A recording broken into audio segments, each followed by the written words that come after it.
இன்றைக்கான ப்ரோமோ 2வது ரிலீஸ் பண்ணிட்டாங்க. அந்த ப்ரோமோ எல்லோரும் பார்த்துருப்பீங்கன்னு நினைக்கிறேன். அதில் இருந்துக்கிட்டு நம்ம நிக்சன் இருந்துக்கிட்டு வெளியில் போயிடுவார். எனக்கு தெரிஞ்சு நான் விசித்ரா வெளில போவாங்கன்னு நான் எதிர்பார்த்துட்டு இருந்தேன். ஏன்னா அவங்க கொஞ்சம் ஓல்டுன்ட்டு நான் சரி அவங்களால நிற்க முடியாது அப்படின்ட்டு நான் அவங்க வெளில போயிடுவாங்கன்னு நினச்சேன். அவங்க என்ன நினச்சிருக்காங்கன்னா நம்ம ஜெயிக்கணும் இல்லைன்னா நம்ம ஃபஸ்ட்டாலாம் போகக்கூடாது அப்படிங்கிற ஒரு கண்ணியத்தோடு இருக்க மாதிரி தான் எனக்கு தோணுச்சு. ஏன்னா நிக்சனே போகிறாப்புலன்னா நிக்சனுக்கு அப்புறம் தான் நம்ம விசித்ரா போகிறாங்க. எனக்கு தெரிஞ்சு மேபி நம்ம விஷ்ணு ஜெயிச்சிட்டாருன்னு தான் சொல்லணும். ஏன்னா மாயா இவங்கெல்லாம் ரொம்ப அப்செட் ஆகிட்டு ரொம்ப கீழ் டவுனில் கார்டு கொண்டு போயிட்டாங்க. அண்டு நம்ம விஷ்ணு வந்துட்டு ஜெயிச்சிட்டாப்புல. அடுத்து நம்ம லைவில் ஒரு மேட்ரு தான் நடந்துச்சு. என்னென்னா நம்ம விசித்ரா மேம் பற்றி தான். அவங்க சுயரூபம் இப்போ தான் நம்ம எல்லாருக்குமே தெரியுது.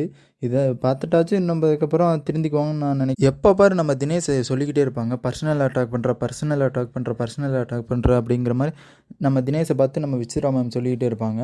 ஆனால் இப்போ பார்த்தா நம்ம இவங்களே பர்சனல் அட்டாக் தான் பண்ணுறாங்க. பர்சனல் அட்டாக்கே இவங்க தான் ஹெட்டு மாதிரி இப்போ பேசிக்கிட்டு இருக்காங்க சொல்லப்போனால். அதுவும் ரொம்ப கீழ்த்தனமாக தான் பேசுனாங்கன்னு சொல்லணும். ரொம்ப கீழ்த்தனமாக பாவம் அந்த தினேஷ் ப்ரோ. போல் காலைல வந்துட்டு நம்ம வெசல்வாசிங்க வந்துட்டு நம்ம விசித்ரா தான் பண்ணணும். அவங்க இருந்துக்கிட்டு நம்ம விசித்ரா மேம் பண்ணாமல் அங்கிட்ட போய்ட்டு பூர்ணிமா மாயா கிட்ட உட்காந்து பேசிக்கிட்டு இருக்கும்போது நம்ம ரவீனா இருந்துக்கிட்டு வாங்க விசித்ரா மேம் நம்ம வெசல்வாசிங் பண்ணணும் அப்படிங்கிற மாதிரி கூப்பிட்றாங்க. அவங்க விசித்ரா மேம் இருந்துக்கிட்டு என்ன கூப்பிட்றாங்கன்னா நான் எப்போ பாரு பேசிக்கிட்டு இருக்கும்போது தான் கூப்பிடுவியா அப்படிங்கிற மாதிரி கோவப்பட்டு சொல்கிறாங்க. நான் பேசினா அவங்களுக்கு பிடிக்காதோ அப்படிங்கிற மாதிரி ரவீனாவை பற்றி சொல்கிறாங்க. ரவீனா ரொம்ப காண்டாயிட்டாப்புல.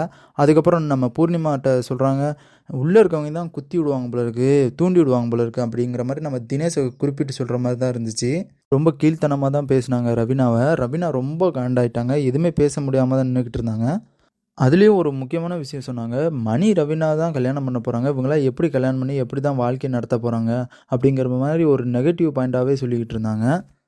அப்புறம் விசித்ரா மேம் இருந்துக்கிட்டு உள்ளே எழுந்திரிச்சு வராங்க. வரும்போது என்னது இவ்வளோ பாத்திரம் தான் இருக்குது, இதை கூட உங்களால் இது பண்ண முடியாதா ரவீனா அப்படிங்கிற மாதிரி சொல்கிறாங்க. இது தப்பு ரவீனா அப்படிங்கிற மாதிரி சொல்லியிருக்காங்க. நான் எப்போ பாரு பேசிக்கிட்டு இருக்கும்போதே நீ வந்து கூப்பிட்டுட்டு இருக்க அப்படின்னு தப்புன்ட்டு சொல்லிட்டு இருக்காங்க.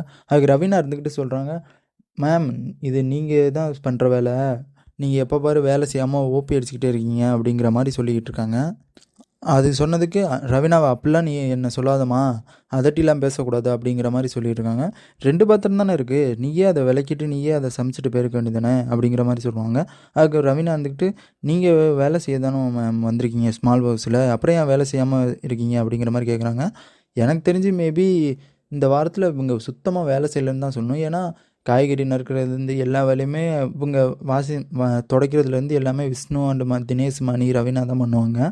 அண்ட் அதுக்கப்புறம் இவங்க வந்துட்டு சும்மா சமைக்கிறப்ப அதுவும் சமைக்கிறப்போ கூட 2 பேர் நிற்பாங்க. நீ இதை எடுத்து கொடுமா அதை எடுத்து கொடுமா அப்படிங்கிற மாதிரி இவங்க இது மட்டும்தான் பண்ணுவாங்க. சும்மா கிண்டிக்கிட்டு தான் இருப்பாங்க இதை பார்த்துட்டு. அதுவும் 2 வாட்டி தான் எனக்கு தெரிஞ்சு பண்ணியிருக்காங்கன்னு சொன்னோம். இதில் விசித்ரா ரொம்ப கேவலமான ஒரு விஷயம் தான் சொன்னாங்க. என்னென்னா தினேஷ் அமைதியாக தான் இருந்தாப்புல, இவன் சொல்லி தானே நீ தூண்டி விட்டு தானே நீ இப்படி பேசுகிற அப்படிங்கிற மாதிரி ரவீனாட்ட சொல்கிறாங்க. தினேஷ் இருந்துக்கிட்டு அமைதியாக உட்காந்துருக்காப்புல. அவர் இதை பற்றி எதுவுமே சொல்லல. அவங்க இருந்துக்கிட்டு சொல்கிறாங்க, அவங்க எப்படி தான் இந்த வாழ்க்கை வாழ்கிறாங்களோ தெரில, எப்படி தான் அவங்க குடும்பம் நடத்துனாங்களோ தெரில, அதனால தான் அந்த பொண்ணு போயிடுச்சு போல இருக்குது. அது மாதிரி அந்த தினேஷ் நீ திரும்பி இந்த இதுக்கு வந்துடாதம்மா அப்படிங்கிற மாதிரி அவங்க பர்சனல் அட்டாக்கில் ரொம்ப அட்டாக் பண்ணுற மாதிரி தான் எனக்கு தோணுது. எனக்கு என்ன கேள்வினா, அவங்க பர்சனலு அவங்க வீட்டில் என்னமோ நடக்குது, இவங்களுக்கு தேவையான்னு தான் எனக்கு தோணுது. ஏன்னா இதெல்லாம் ரொம்ப அது தவறான விஷயம். என்னென்னா அவங்க வீட்டு ஃபேமிலியில் ஏதோ பிரச்சனை நடக்குதுன்னா இவங்களுக்கு தேவையா, அதை வந்துட்டு இங்கிட்ட இழுக்கலாமா? நீங்கள் பிக் பாஸ் ஹவுஸில் இருக்கிறத இழுக்கலாம், பட் இருந்தாலும் இதை இழுக்கிறது ரொம்ப நல்ல வேலை. இதெல்லாம் நம்ம தினேஷ் காதில் கேட்டிருந்துச்சு விசித்ரா தான் அந்த மாதிரி தான் இருந்திருக்கும். ஏன்னா சும்மாவே அவர் கோவப்படுவாப்புல, இன்னும் இதெல்லாம் சொல்ல போய் ரொம்ப கோவப்படுவாப்புல. அப்புறம் வேலையை முடிச்சுட்டு வெளில போகும்போது மணி ப்ரோட்ட சொல்கிறாங்க, நீங்களாம் யார் சொல்லி இது பண்ணுறீங்கன்னு எனக்கு நல்லா தெரியுது அப்படிங்கிற மாதிரி சொல்லுவாங்க. மணி ப்ரோ இருந்துக்கிட்டு நாங்கள் யார் சொல்லியும் பண்ணல, நீங்கள் வேலை செய்யாது தான் நாங்கள் சொல்லிகிட்டு இருந்தோம், எல்லோரும் இங்கே வேலை செய்யணும்ல, நீங்கள் மட்டும் ஏன் வேலை செய்யாமல் அங்கே போய் பேசிகிட்டு இருக்கீங்க அப்படிங்கிற மாதிரி சொல்கிறாங்க. நல்ல வேலை இந்த ரொம்ப கோவப்பட்டப்பில், மேம் நீங்கள் இவ்வளோ நேரம் சொன்னதை நான் ஏற்றுக்கிட்டு இருந்தேன், இதுக்கப்புறம்லாம் என்னால் ஏற்றுக்க முடியாது அப்படிங்கிற மாதிரி சொல்லிகிட்டு இருக்காப்புல. விஷ்ணு ப்ரோ தினேஷ் ப்ரோட்ட சொல்லியிருக்காங்க, நான் ஏன் கேட்கலன்னா அப்படியே நம்மளை பிளேட்டை மாற்றி விட்ருவாங்க அப்படிங்கிற மாதிரி சொல்லிட்டுருக்காங்க. அதுக்கப்புறம் நம்ம விசித்ரா மேம் வந்துட்டு உள்ளே ரவீனாட்ட பேசிகிட்டு இருக்காங்க, நீலாம் என்னை அதட்டிலாம் பேசக்கூடாதுமா, உன் வேலை எதுவோ அதை மாதிரி பாரு அப்படிங்கிற மாதிரி சொல்லிட்டு இருக்காங்க. அதுக்கு நான் சொல்கிறத கேளுங்க மேம். நாங்கள் இது நாள் வரைக்கும் நீங்கள் எந்த வேலையுமே செய்யலை, நாங்கள் தான் எல்லா வேலையும் செஞ்சுட்ருக்கோம். நீங்கள் எந்த வேலை செஞ்சீங்க? எப்போ பாரு அங்கே போய் பேசிக்கிட்டு தான் இருக்கீங்க அப்படிங்கிற மாதிரி சொல்லிகிட்டு இருக்காங்க. அந்த டைமிங்கில் நம்ம மணி வராப்புல. மணி வந்துட்டு நீங்கள் க்ளீனே பண்ணல 2-3 நாளாக, நான் தான் உங்களுக்காண்டி க்ளீன் பண்ணேன். சரி எதுக்கு உங்களை கூப்பிட்டுக்கிட்டுன்ட்டு நான் தான் க்ளீன் பண்ணேன். நீங்கள் வரமாட்டீங்க, அங்கே பேசிக்கிறீங்க, ஏதாச்சும் சொல்லுவீங்க, பிரச்சனை வரும் அப்படிங்கிற மாதிரி இவங்க கூப்பிடாம நான் தான் வேலை செஞ்சுட்ருக்கேன் அப்படின்னு சொன்னாங்க. அதுக்கப்புறம் ஒரு பாயிண்ட் எடுத்து வைக்கிறாப்புல. நீங்கள் எதுக்கு நானும் ரவீனாவும் கல்யாணம் பண்ணால் என்ன, உங்களுக்கு கல்யாணம் பண்ணலன்னா என்ன, நீங்கள் எதுக்கு என்ன இழுத்து வச்சு பேசுனீங்க அப்படிங்கிற மாதிரி பேசிக்கிட்டு இருக்காங்க. இது ரொம்ப கீழ்த்தனமானது அப்படிங்கிற மாதிரி மணி ப்ரோவும் சொல்லிட்டு பேசிக்கிட்டு இருக்காப்புல. ஓரளவுக்கு நம்ம ரவீனா இருந்துக்கிட்டு ரொம்ப பேசிட்டு அதுக்கப்புறம் விசித்ராவால் பதிலே சொல்ல முடியல. அதுக்கப்புறம் விசித்ரா இருந்துக்கிட்டு ஆமாம்மா என் மேலே தான் தப்பு, சாரிம்மா அப்படிங்கிற மாதிரி நடிக்க ஆரம்பிச்சிட்டாங்கன்னு தான் சொல்லணும். ஏன்னா மக்களுக்கு முன்னாடி நடிக்கணும்ல, அது மாதிரி நடிக்க ஆரம்பிச்சிட்டாங்க. எப்பயும் போல் இது மாதிரி தான் ஏதாச்சும் தப்பு பண்ணுவாங்க, அப்படியே சாரிம்மா, அப்படியே இந்த போட்டிம்மா அப்படின்ட்டு நடிக்க ஆரம்பிச்சிட்டாங்க. வெளியில் விஷ்ணு ப்ரோ இருந்துக்கிட்டு கரெக்டாக சொல்கிறாப்புல. ஆமாம், இவங்களுக்கு இதுதான் வேலை, எப்போ பாரு இது மாதிரி சண்டை போட்டு அப்படி சாரிங்கிற மாதிரி கேட்டுக்கிட்டு இருக்காங்க.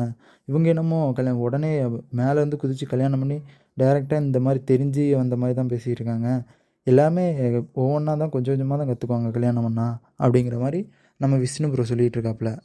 நீ ஒன்றும் கவலைப்படாதம்மா, உன்னை சொன்னதில் எந்த இதுவுமே இல்லை, எல்லாருமே கற்றுக்கிட்டு தான் வரணும் அப்படிங்கிற மாதிரி நம்ம ரவீனா ப்ரோவுக்கு விஷ்ணு ப்ரோ அட்வைஸ் பண்ணிகிட்டு இருக்காரு. இதுக்கு தான் காலிலேருந்து இப்படி பேசுனாங்கன்னு தெரில, எல்லாத்தோட வன்மத்தையும் கக்கிட்டே கிடக்குறாங்க.